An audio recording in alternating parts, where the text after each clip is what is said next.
पिछली बार विधानसभा में मैंने प्रश्न लगाया था और मुख्यमंत्री जी ने जवाब दिया था कि कुल 20,000 लोगों को शासकीय नौकरी दी गई है। मैंने उनको कहा कि 4,000 लोगों को और हटा लीजिए, तो लगभग 16,000 नौकरी मिली है इस सरकार के कार्यकाल में।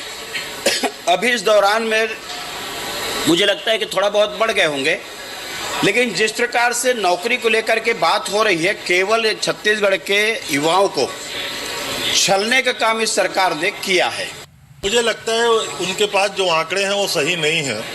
अकेले जल संसाधन विभाग में 100 असिस्टेंट इंजीनियर और 400 सब इंजीनियरों की भर्ती अलग अलग समय में अलग अलग विभागों में बहुत सारी भर्तियां हुई हैं। ये सही है कि आरक्षण के अभी स्टे होने के कारण छत्तीसगढ़ के बेरोजगारों का अहित हो रहा है।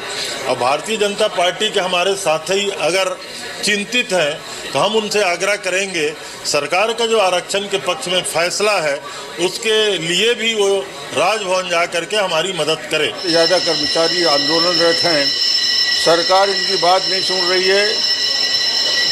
दुर्भाग्यजनक स्थिति ये बनी हुई है कि हमारी आंदोलनरत बहनों के द्वारा, विधवा बहनों के द्वारा, शिक्षा कर्मियों की विधवाओं के द्वारा सिर मुड़वाना पड़ रहा है, बाल कटवाना पड़ रहा है, मगर सरकार का कोई व्यक्ति उनसे बात करने के लिए नहीं जा रहा है। पूरे प्रदेश में आंगनबाड़ी पूरी ठप है, स्कूलों की हालत खराब है।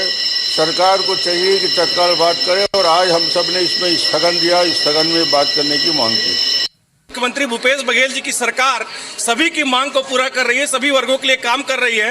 तो ये आंगनबाड़ी कार्यकर्ता और तमाम जितने भी जो हमारे कर्मचारी हैं उनके लिए स्थगन प्रस्ताव लाके जो सदन की कार्रवाई है उसको बाधित करने का काम कर रहे हैं, जबकि उनको पता है कि आने वाले समय में जो बड़ी सौगातें हैं, जो कमिटमेंट जन घोषणा पत्र में कांग्रेस ने किया था, आज कांग्रेस की सरकार माननीय यशस्वी मुख्यमंत्री भूपेश बघेल जी की सरकार में उन सभी कमिटमेंट को पूरा करने जा रही है।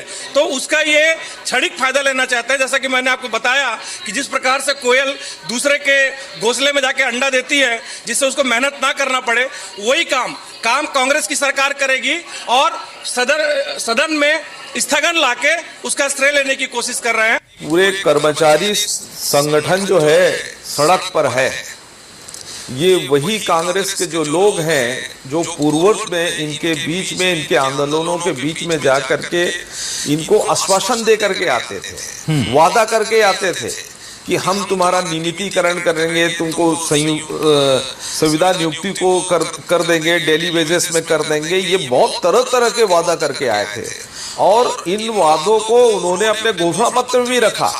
लेकिन दुर्भाग्य यह है कि कांग्रेस सरकार ने की इस रवैये से जो अहंकार है उसके कारण प्रदेश की जनता में त्राहिमाम हो गया है, हाहाकार मचा हुआ है। अब इससे अंदाज लीजिए पूरे 5 लाख मैदानी कार्यकर्ता जो गांव में रहने वाले जो कार्यकर्ता हैं, चाहे वो रसोईया हो, मितानिन हो, आंगनबाड़ी को हो, अध्यापक हो, शिक्षक हो, सफाई कर्मचारी हो, पंचायत कर्मचारी हो, ये सभी कर्मचारी जो है अपने इस अधिकार को लेकर के कि हमारा जो अधिकार है, आयुक्त दर पर कार्यक्रम हो, प्लेसमेंट हो, मानदेय बढ़े, आंशिक ठेका, ये सभी लोग आंदोलनरत है। और इनके पीछे में केवल एक मूल कारण है कि सरकार वोट पाने के लिए इन लोगों से एक आश्वासन दिया था, जो आज उसी आश्वासन के कारण जो है उसी की बात करते हैं। आज ये ठगा सा महसूस हो गया है। कांग्रेस के जो वादा खिलाफी जो हुआ है, पूरे छत्तीसगढ़ के जनता के साथ धोखा हुआ है। अब ये ठगे से महसूस कर रहे हैं। छत्तीसगढ़ में अभी फिलहाल विभिन्न शासकीय संगठनों के द्वारा बृहत रूप में आंदोलन अपने हक और अधिकार के लिए चल रहे हैं। इस बात से हम इनकार नहीं कर रहे हैं और हमारी सरकार भी इनके आंदोलन को बड़ा गंभीरता से देख रही है और उनके निराकरण के लिए सोच भी रही है। और मैं आपके माध्यम से मेरे आंदोलनरत भाई बहनों से कहना चाहता हूं कि 6 तारीख को बजट सत्र है। थोड़ा सा धैर्य, इतने दिनों तक धैर्य से काम किया है, 6 तारीख तक और धैर्य रखें। निश्चित रूप से उन्हें अच्छा सुखद समाचार देखने सुनने को मिलेगा।